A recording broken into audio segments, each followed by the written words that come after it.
नमस्कार।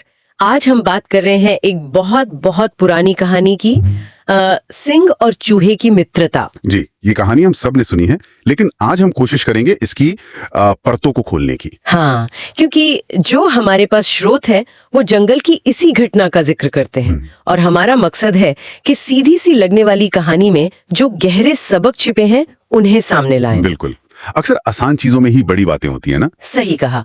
तो कहानी की शुरुआत, एक शेर है, जंगल का राजा, वो आराम से सो रहा है। हाँ, दोपहर का वक्त होगा शायद। और एक नन्हा सा चूहा, बेचारा वो गलती से अनजाने में ही शेर के ऊपर चढ़ जाता है। और बस शेर की नींद टूट जाती है और जाहिर है गुस्सा, बहुत ज्यादा गुस्सा। एकदम। और वो फौरन उस चूहे को अपने पंजे में दबोच लेता है।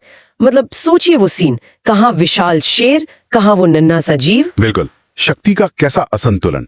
चूहा तो डर के मारे कांप रहा होगा। हाँ, और वो गिड़गिड़ाता है, माफी मांगता है, कहता है मुझे जाने दो। और यहीं वो एक अजीब सी बात कहता है, एक वादा कि शायद मैं भविष्य में कभी आपके काम आ जाऊं। और इस पे शेर का रिएक्शन, वो हंसता है, जोर से हंसता है। ये हंसी, ये थोड़ी सोचने वाली बात है। क्या ये सिर्फ मजाक उड़ाना था, अहंकार था? हो सकता है, मतलब ये सोचना कि भला ये पिद्दी सा चूहा मेरी क्या मदद करेगा।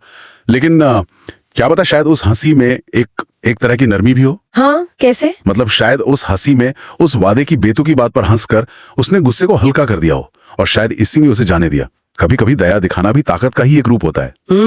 ये दिलचस्प नुक्ता है। खैर, जो भी हो, शेर उसे जाने देता है। चलो भाई जाओ। जी, लेकिन कहानी यहाँ खत्म नहीं होती। असल कहानी तो अब शुरू होती है। बिल्कुल।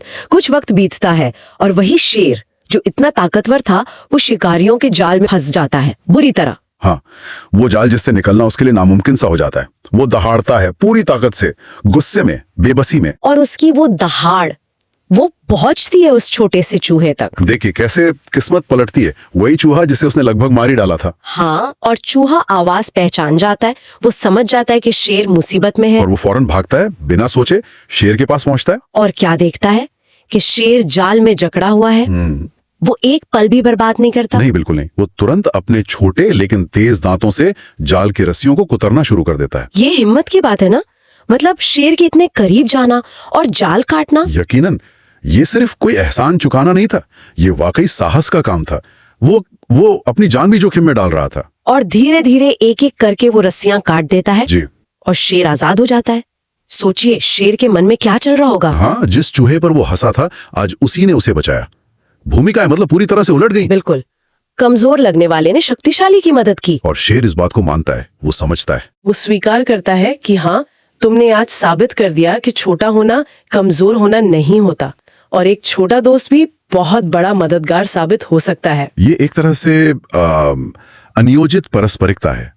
मतलब शेर ने जो दया दिखाई थी बिना किसी उम्मीद के, उसका फल उसे इस तरह मिला। तो ये कहानी हमें सिर्फ ये नहीं सिखाती कि दया करनी चाहिए, उसका फल मिलता है। नहीं, उससे भी बढ़कर ये बताती है कि हमें किसी को उसके आकार या उसकी बाहरी स्थिति से कम नहीं आंकना चाहिए। हाँ, हम अक्सर ये गलती करते हैं। एक तरह का वो पूर्वाग्रह होता है शायद। सही कहा।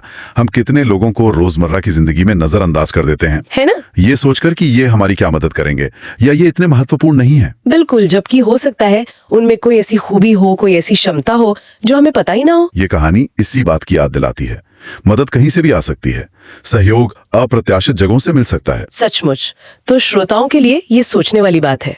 और अंत में एक सवाल और, क्या ये जो आपसी निर्भरता है, ये जो अप्रत्याशित सहयोग का सिद्धांत है, क्या ये सिर्फ इंसानों या जानवरों पर लागू होता है? मतलब क्या बड़े समूहों में, जैसे समुदायों में, या यहाँ तक कि देशों के बीच के रिश्तों में भी इसका कोई महत्व हो सकता है?